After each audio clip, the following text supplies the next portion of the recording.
একটা গুলি শব্দ আর তার সঙ্গেই থমকে গেল অসংখ্য স্বপ্ন। প্রশ্নের মুখে পড়ল রাষ্ট্রের নিরাপত্তা, আর ক্ষোভে ফেটে পড়ল পুরো দেশ। মাথায় গুলিবদ্ধ হয়ে রাজধানীর এভারকেয়ার হাসপাতালে এখনো জীবন মৃত্যুর সন্ধিক্ষণে আছেন ইনকিলাব মঞ্চের মুখপাত্র ও ঢাকা ৮ আসনের স্বতন্ত্র প্রার্থী শরীফ উসমান হাদি। তরুণ এই রাজনৈতিক কর্মীর উপর হামলার ঘটনায় সারা দেশে তৈরি হয়েছে গভীর উদ্বেগ, শোক ও ক্ষোভের আবহ। হাদির সুস্থতার জন্য প্রার্থনায় সামিল হয়েছেন সাধারণ মানুষ থেকে শুরু করে দেশের সাংস্কৃতিক অঙ্গনের অসংখ্য পরিচিত মুখ। একই সঙ্গে অন্তর্বর্তীকালীন সরকারের নিরাপত্তা ব্যবস্থার দুর্বলতা নিয়ে উঠেছে কঠিন প্রশ্ন। অনেকের চোখে এই হামলা কেবল একজন ব্যক্তির উপর নয়, এটি স্বাধীন মত প্রকাশ ও পরিবর্তনের আকাঙ্ক্ষার উপর সরাসরি আঘাত।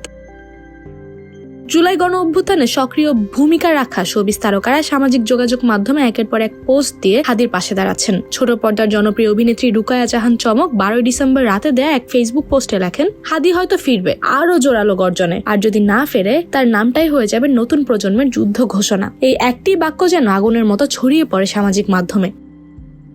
জনপ্রিয় গায়ক তাশরিফ খান হাদিকে ঘিরে একটি কবিতা লিখে প্রকাশ করেছেন নিজের ক্ষোভ ও হতাশা। তার কবিতায় উঠে এসেছে বিচারহীনতা, রাষ্ট্রীয় ব্যর্থতা ও অতীতের একের পর এক হত্যাকাণ্ডের স্মৃতি। প্রশ্ন ছুড়ে দিয়েছেন, এই সমাজে কি আদৌ ন্যায় বিচারের কোনো নিশ্চয়তা আছে?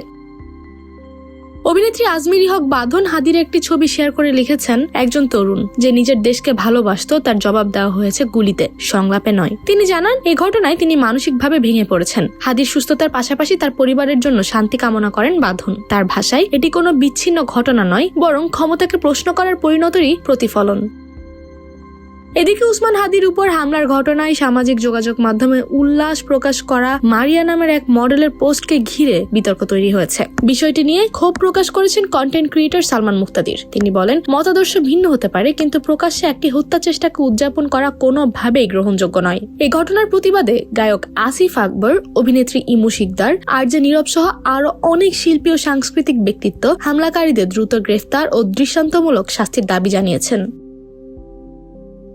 নির্বাচনের তফসিল ঘোষণার পরদিন 12 ডিসেম্বর দুপুরে রাজধানীর পুরন পল্টনের বক্স কালভার্ট রোডে গুলিবদ্ধ হন ইনকিলাব মঞ্চের আহ্বায়ক উসমান হাদি। গুরুতর অবস্থায় প্রথমে তাকে ঢাকা মেডিকেল কলেজ হাসপাতালে নেওয়া হয়, পরে স্থানান্তর করা হয় এভারকেয়ার হাসপাতালে। ইনকিলাব মঞ্চ জানিয়েছে, হাদির অবস্থা এখন আশঙ্কাজনক। সরকারের পক্ষ থেকে জানানো হয়েছে, আজ দুপুর নাগাদ হাদিকে উন্নত চিকিৎসার জন্য সিঙ্গাপুরে নেওয়া হবে। পুরো দেশ এখনো অপেক্ষায়, হাদি কি ফিরবেন আরো শক্ত কণ্ঠে, নাকি তার নামই হয়ে উঠবে নতুন প্রজন্মের প্রতিবাদের ভাষা?